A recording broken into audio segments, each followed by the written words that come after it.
and welcome to Kaiba Health and Life. I'm your host, Kristen Wolisanovich, here with my wonderful co-host, Lisa Metropolis. Thank you, Kristen. I'm so excited about our amazing guest that we have. You know, it is a huge privilege right now to introduce Hashumak, who is a real-life Lisa medicine man. Yes. Hello, sir. Hello, thank you for having me here. Thank you so much for being here. It truly is a privilege and honor to have you here in the Kaiba Health and Life studios. Tell us a little bit, what country are you from? I'm going to start with that question. Well, I'm a Peruvian citizen. I live in Peru. I live between a bit of the coast, but I have been made member of a traditional community in the Amazon. I have a small property in the Amazon where I spend part of the month when I'm in Peru. How long have you had that property in the Amazon? For about probably 5 to 6 years now. Oh, wow.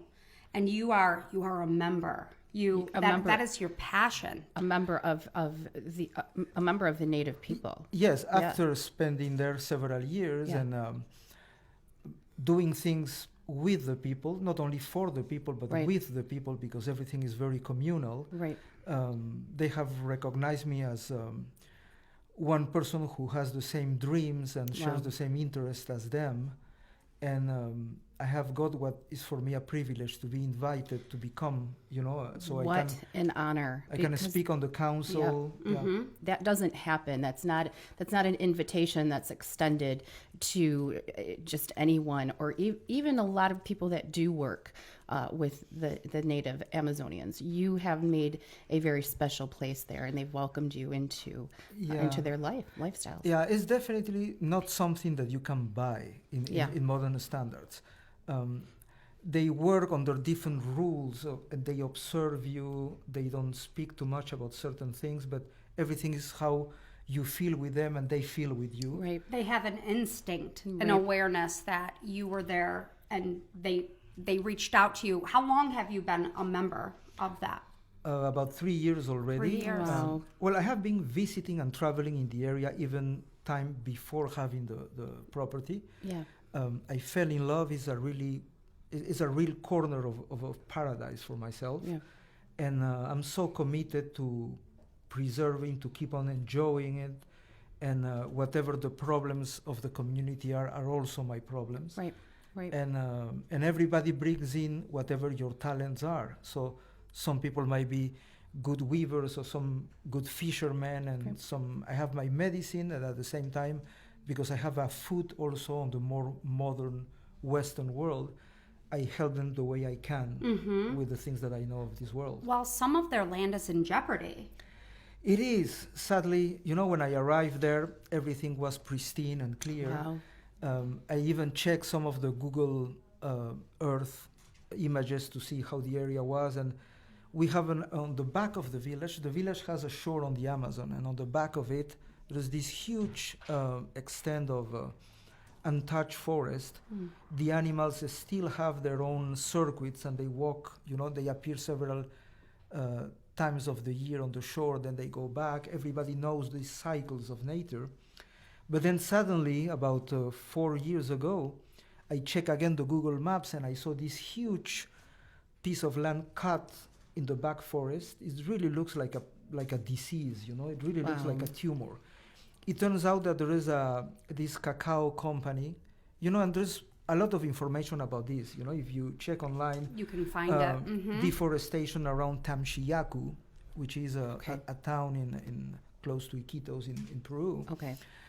This company has illegally cut tens of thousands of hectares, which is completely against the law, but they got out with it because, the Amazon is still a very kind of forgotten, like the backyard, of the country, and a lot of, right. But it has things. so many healing properties It that does. heal within the Yes. land It does. itself. And like you said, the cacao is now probably a huge commodity and product that is wanted globally. Absolutely. Correct. Yeah. So within even that small amount of time of 3 to 4 years, Oh, it they sounds have like cut. they've done massive damage. They keep on cutting, and there is a lot of information, and when you read online, what it says about that, it seems that things are to be okay and have been kind of stopped, But I can tell you, as a person who lives in the area, it has not stopped. It's becoming worse. And we have rumors that it has been bought by a Chinese company, which probably will do worse. Also, what happens there is that they are approaching, because the government has kind of stopped them, tell them to stop cutting and advancing.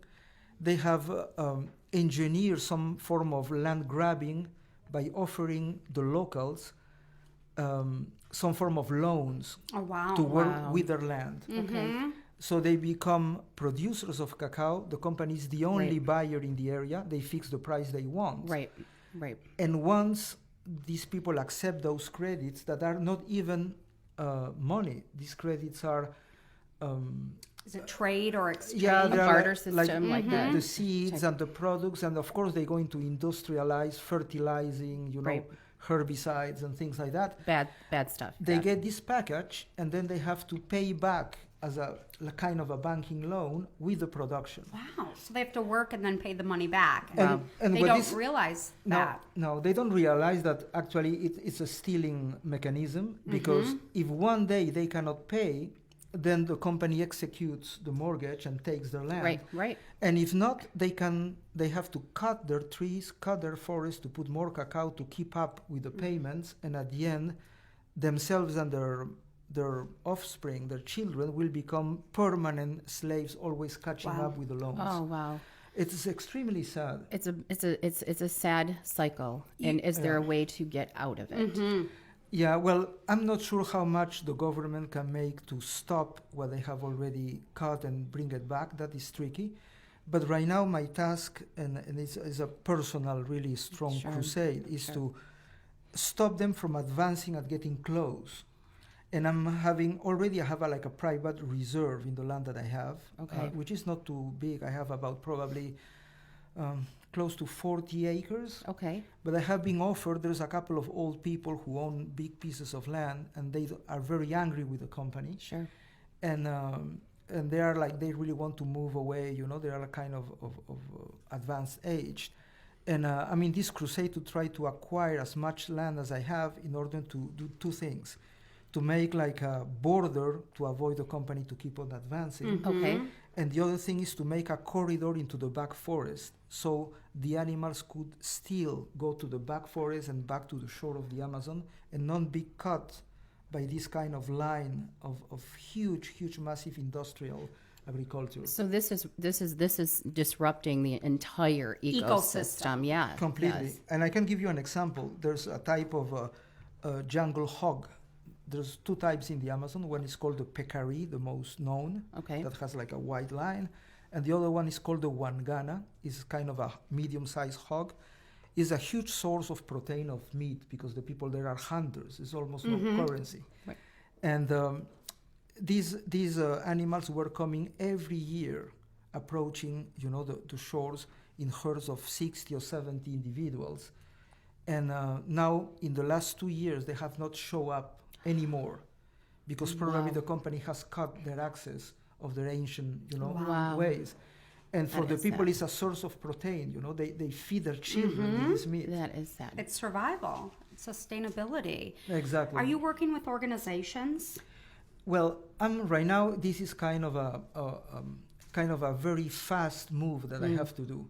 I have the plan to set up some form of a foundation to bring, not only the specific attention in that area, but I want to make something bigger about Amazonian ways and people to understand that form of life. So right now I'm on my own trying to catch Okay. up and get this land. When I come back to Peru and I get the land, I want to set up some form of Amazonian protection area and some form of Amazonian farming to give these people the possibility of get sustainability with their own products without chopping the forest. That's right.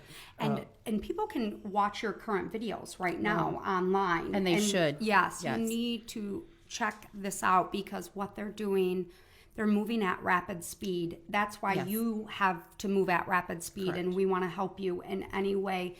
first by starting to build awareness and letting people know that this is happening. So we will help with your efforts in any way, but people can go online currently, right? Yes, well, if you type my name, Hashumak with an H, you can find some videos. There's some videos about my talks and the healing work that I do. And there's a couple of ones that explain, and I have opened up a GoFundMe site to try to get this done soon. Spell your name for us so It's, people can look you up. It's Hachumak. Hashumak. Please check him out online and look at the work he's been doing thus far, because it's absolutely brilliant And necessary. and necessary. And you currently are in the States. That's why we're so lucky and privileged to have you. You love the United States. And you love it Michigan. here. Yeah, You love Michigan Michigan. specifically. Yeah. I have to say that all of what I have seen, Michigan is my favorite place so far. That's amazing. Thank you. I guess, my work has to do with the sacredcy of things, life, medicine, plants, animals, and the landscape. And I like first that people in Michigan in general really love their place, as many other places too, and many other people of different states. But I think that the agglomeration of fresh water of the sacred lakes is a unique part of the whole world, because water is sacred, water is energy, and water is life. Water should be always of democratic access, should be sacred and protected, because it's the main asset of life. That's right. And these oceans of fresh water that you have here are like the same as in my country. The Amazon is what cleans the air and the atmosphere of the world. This lake contains, the fresh water presence as a form of divine energy in a way that doesn't exist in any other part of the world. So for me, Michigan is sacred It's land. home. It's home. It's kind of like home. We feel the same way. Of course, do. we're biased, Right. but I have friends from all over the country that come to Michigan, and they say the same thing, that there's just something really special about our state. So thank you for those kind words. And this is only the beginning, Lisa. It is. Hashumak will be coming on, because there's a lot of work to do, and there is a lot that you have to do, and a lot of support that you need, and we are here for you. Kaiba Health and Life are here for you to help support your efforts. Moving forward, where will you be in the States for a long time? When do you head back to your home? I might be still for probably 2 or 3 weeks more. I always come through the route of Florida, and I move around. I have made some good friends from Michigan, because in my facility, I get people who come from different parts of the world to meet To the listen to Amazon, you. to get some form of healing or awareness with the different tools that we have in the Amazon. And I have had the chance to have some groups from Michigan. I have established some strong friendships. Right. And in return, I have been invited to just meet their land. Yeah. Well, it's absolutely amazing. And Yeah. you're a medicine man. You are moving around our world, and you are making a difference. And for that, we are eternally grateful. Thank you. Absolutely. No, Thank you. Thank you for your healing, for what you are doing for the Amazon, and then also what you do for people. general. It's healing all around. That's exactly thank you. right. Please go online. Hashumak. Please watch his videos. Listen to his story. Listen to his narrative. It's very important. Thank you. Thank you, Hashumak. Thank you very much. Thank Thank you you, very Lisa much. Metropolis. This has been Kaiba Health and Life.